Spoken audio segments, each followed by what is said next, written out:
Meskipun Pramono Rano telah mendeklarasikan kemenangan dan Rano Karno dengan sombongnya mengakui meskipun 3 putaran akan memenangkan Pilkada Jakarta, namun berbeda dengan Burhanuddin Muhtadi. Dengan terjadinya putaran kedua, tentu saja membuat kemenangan Ridwan Kamil di Jakarta, dikarenakan terjadinya kekuatan yang satu dengan Koalisi Indonesia Maju, sehingga dengan kekuatan itu akan mengobrak-abrik atau mengalahkan Pramono Rano. Kalau terjadi 2 putaran yang diuntungkan Ridwan Kamil, karena Ridwan Kamil bukan hanya punya semacam second chance untuk bisa mengalahkan Pramono di putaran kedua, tetapi yang paling penting partai-partai pendukungnya itu punya waktu, punya jeda untuk mengumpulkan mobilisasi sumber daya dan mobilisasi politik untuk all out mendukung Ridwan Kamil. Sebelumnya mereka mengurusi banyak tempat kan, karena pemilu serentak, hanya partai-partai tadi terpecah fokusnya, terpecah sumber dayanya.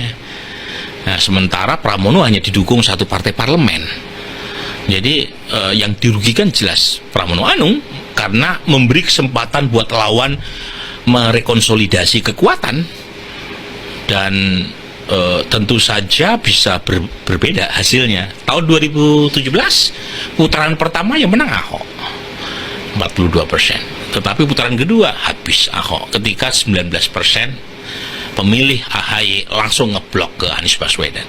Jadi artinya pemenang putaran pertama di Jakarta tidak ada jaminan menang lagi di putaran kedua. Makanya saya bisa memahami kalau tim PD Perjuangan all out untuk memastikan satu putaran.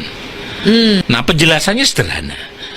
Pemilih Dharmakun, proporsi pemilih non-muslimnya lebih banyak ketimbang pemilih muslimnya. Ya, jadi pemilih muslim Dharmakun 5%, sementara pemilih non-muslim yang mencoblos Dharmakun 18%. Beda. Jadi, nah, pemilih non-muslim ini kan basis PD Perjuangan. Sementara kalau melihat Ridwan Kamil, ada, mohon maaf ya, ada FPI, dan kebetulan kan Pak Suswono mendatangi langsung Habib Rizik, ada PKS, ya, meskipun di kubu Mas Pram ada Anies, tetapi mungkin pemilih non muslim kalau dikasih 2 pilihan ya lebih dekat ke Pramono. Itu satu. Yang kedua, coba cek, mungkin Zilvia pernah jadi moderator debat kan di Jakarta, terlihat kan bahwa narasi yang dipakai Dharmakun itu kan anti status quo, meskipun dia mantan pejabat, tetapi kan narasinya itu anti status quo, dan anti status quo itu lebih dekat ke Pramono, karena Pramono diusung oleh PD Perjuangan, satu-satunya partai yang secara informal, secara formal ya, ada di luar. Secara informal ada Pak BG ya di dalam, tetapi secara formal kan ada di luar. Jadi itu lagi-lagi skenarionya tidak ada mobilisasi 2 bulan 3 bulan ke depan ya. Bisa berubah semua tuh. Kalau tiba-tiba Kim Plus bersatu, ya Mas Pram bisa gigit jari di periode kedua gitu. 3 putaran pun yakin saya tetap menang. Apa yang membuat operasi 2 putaran itu begitu kencang gitu? Apakah karena faktor Anies atau karena ya faktor enggak. Tidak, saya sangat yakin. Karena memang maaf, mereka nggak akan sanggup jadi 1 putaran. Mereka berusaha 2 putaran. Jadi bukan karena faktor Anies atau Ahok, bukan. Ini masyarakat Jakarta. Sekarang saya minta maaf, 3 putaran pun yakin saya tetap menang. Siapin aja logistik yang gede. Bukan masyarakat Jakarta. Capek masyarakat Jakarta ini. Udah mau ada yang dia minta maaf lah. Dia minta maaf saya, bukan ngecilin PJ. PJ kan terbatas, Mas. Ya. Kekurangannya ya. Dia fokus istana, dia fokus IKN, dia fokus DKI. Di mana dia mau fokus? Gak bisa, Jakarta ini harus segera definitif. Kasihan masyarakat, kemiskinan sudah semakin jauh. Kebutuhan pokok udah naik. Sekarang belum Natal udah daging udah naik. Inilah, please pikirin soal ini. Itu aja bagi saya kemarin berpikir, ngapain saya maju lagi? Ya mungkin makanya saya bilang kalau saya bisa benahin kampung orang di Banten, masa saya nggak bisa benahin kampung sendiri? Untuk para relawan tim Ridho yang masih terus mengawal di kecamatan, tetap semangat. Saya ucapkan terima kasih atas kerja kerasnya Mudah-mudahan kita masuk ke putaran kedua. Tetap semangat. Terima kasih. Tetap semangat. Jadi yang menarik Jakarta adalah tingkat partisipasi rendah ya. Ada jikalau putaran kedua itu ada 57% suara yang belum menentukan sikap, yaitu 47% adalah yang kemarin tidak mencoblos atau golput ya, dan ada 10% dari pendukung Dharma Paringkun. Saya melihat Dharma Paringkun tidak mungkin ke PDIP ya.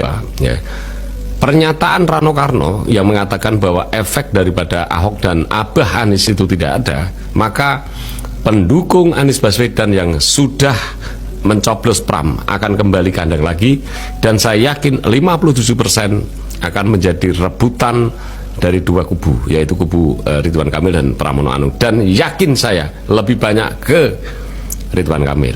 Saya menunggu keputusan KPU ya, bahwa nanti KPU lah yang punya kewenangan untuk mengumumkan berapa suara yang masuk dan RK dapat berapa, kemudian Pram dapat berapa ya.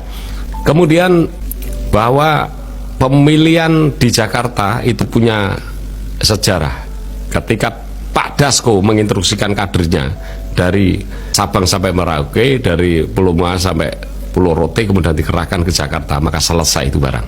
Karena satu orang bawa satu orang, selesai. Kemudian media sosial harus digalakkan oleh Ridwan Kamil ya. Ridwan Kamil jangan diam ya, timnya, bahwa media sosial sangat penting, bagaimana saya sarankan ya. Dan Abah Anies ini saya yakin kecewa dengan pernyataan dari Rano Karno meskipun dia tidak berucap begitu. Untuk pasangan calon nomor urut 1 di Pilkada Jakarta 2024, Ridwan Kamil dan Suswono 39,62%, sementara untuk pasangan calon nomor urut 2, Dharma Pangripun dan Kun Wardana 10,58%, dan pasangan calon nomor urut 3, Pramono Anung dan Rano Karno dengan hasil unggul sementara 49,80%.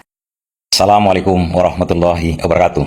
Konten sebelumnya saya menyatakan 99,99% Ridwan Kamil akan menang di Jakarta. Nah, kenyataannya sekarang hasil quick count kan yang menang Pramono dan Rano. Cuma memang tidak bisa melampaui satu putaran langsung menurut quick count. Dan kalau asumsi ini dilangsungkan untuk putaran kedua, kalaulah hasil quick count ini sama dengan hasil berjenjangnya KPU secara manual, ini bisa dipastikan Pramono yang akan menang. Nanti di bulan Februari putaran kedua, kita anggap hasil quick count ini sama dengan hitung berjenjang KPU. Pertanyaannya, apakah saya masih yakin Ridwan Kamil akan menang di Pilkada Jakarta putaran kedua melawan Pramono Anung? Saya masih yakin. Kenapa? Nah, coba kita agak cerdas dalam melihat perpolitikan sekarang. Perpolitikan di mana saja, bukan kita sekarang ini berbicara politik yang benar, politik yang jujur, politik yang salah, politik yang bagaimana begitu, tidak. Kita sekarang melihat realita nyata perpolitikan. Ini bukan berlaku di Indonesia saja, tapi di dunia. Dan kita kaitkan nanti, betul-betul nanti kawan-kawan akan merasa bahwa 99 bahkan mungkin 100% akan yakin bahwa Ridwan Kamil ini yang akan menang. Bukan karena kita berpihak kemana-mana. Apakah kita pendukung Anies, pendukung Pramono, pendukung PDI, anti Jokowi, pendukung Prabowo, anti Jokowi, pendukung Jokowi. Bukan itu. Kita bahas mengenai realita politik namanya di dunia ini yang kita kaitkan dengan Pilkada Jakarta. Kalau kita lihat kemarin itu isu yang dimainkan untuk menaikkan elektabilitas Pramono Anung yang nyaris dari awal pencalonannya itu hampir di bawah 10%, menaikkan elektabilitasnya di tingkat pemilihnya adalah memainkan isu anti Jokowi dengan bergabungnya Anies Baswedan ke mendukung Pramono dan Rano. Dan ini sepertinya efektif karena masa tergiring bahwasanya Pramono Anung ini akan melawan Jokowi. Itu terdeteksi dengan banyaknya dipilih, banyaknya masuk pendukung Anies Baswedan yang memilih Pramono dan Rano. Terdeteksi di situ karena tingkat elektabilitasnya sebelumnya jauh di bawah, begitu Anies Baswedan menyatakan dukungannya kepada Pramono dan Rano, tingkat elektabilitasnya langsung melonjak. Dan ternyata juga di hasil quick count hampir 50% kumpulan dari pendukung Pramono dan Rano semuanya. Kita bisa membuktikan hal itu dari hasil quick count saja dulu. Apakah isu ini benar Pramono akan melawan Jokowi? Itu agak di luar dari jangkauan kita sebenarnya, karena Pramono ini kan 20 tahun bersama Jokowi. Pertanyaan yang tidak perlu kita jawab, apakah mungkin Pramono ini kalau dia orang baik, kalau orang dia politikus baik akan melawan Jokowi yang telah berjasa kepada dia? Tidak mungkin juga. Sementara Mega sendiri pun tak berani melawan petugas partainya. Namun kunci dari semua itu sedikit sebenarnya kawan-kawan. Aja di seluruh dunia, seorang kepala negara, seorang kepala pemerintahan tentu tidak menginginkan, tidak akan memilih bawahan yang tidak disukainya, bawahan yang tidak diinginkannya. Itu sudah pasti di seluruh dunia. Andai Anda seorang kepala kantor, kepala dinas, pasti Anda memilih orang yang Anda inginkan, bukan orang yang akan melawan Anda. Itu kuncinya.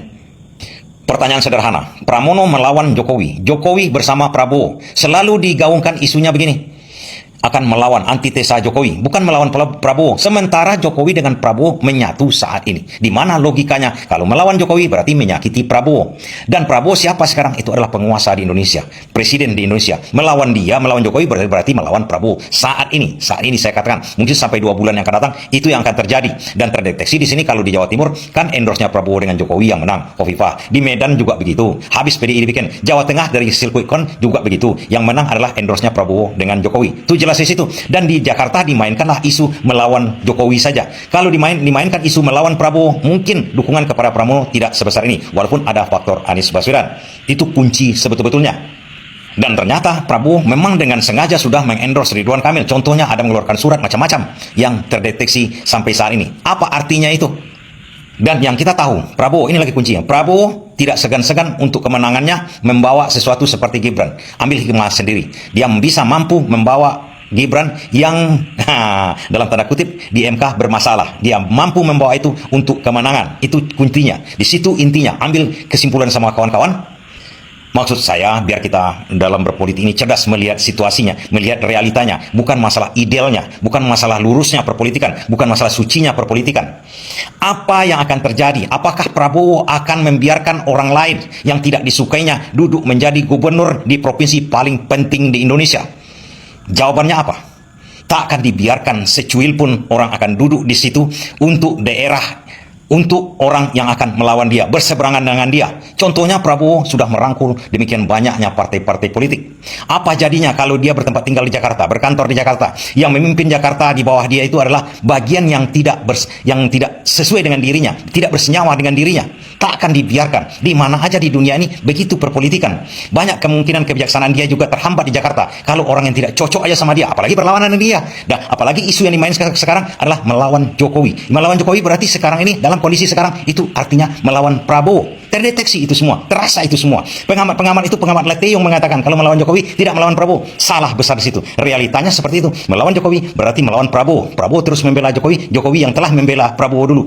Jelas itu realita namanya.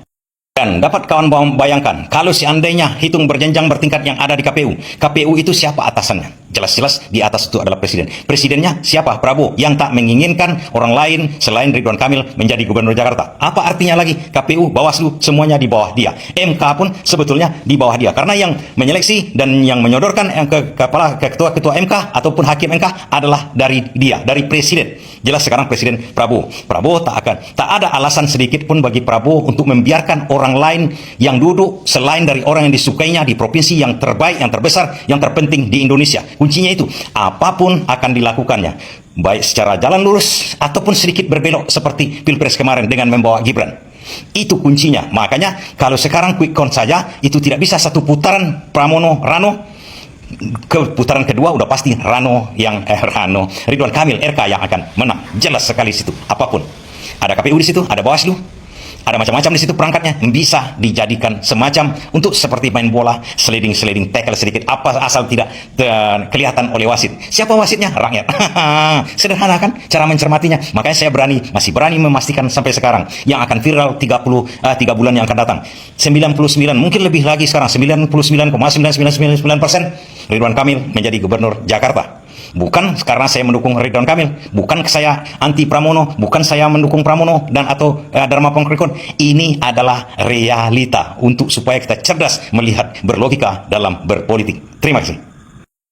Guys, kalau mau lihat hasil dari cawagup yang sombong, satu lagi sombong amat nyinyirin program orang, psikolog, keliling dan lain sebagainya. Nah, kalau dari sombongnya Jadi penasaran gimana sih prestasinya pas debat? Diolah menjadi bahan bakar. Kok Kemudian pas sampah debat? bisa menjadi energi, menjadi PLTA sampah, PLTA sampah, Udah PLTA nyontek kalah lagi. PLTA sampah. Makanya jangan sombong.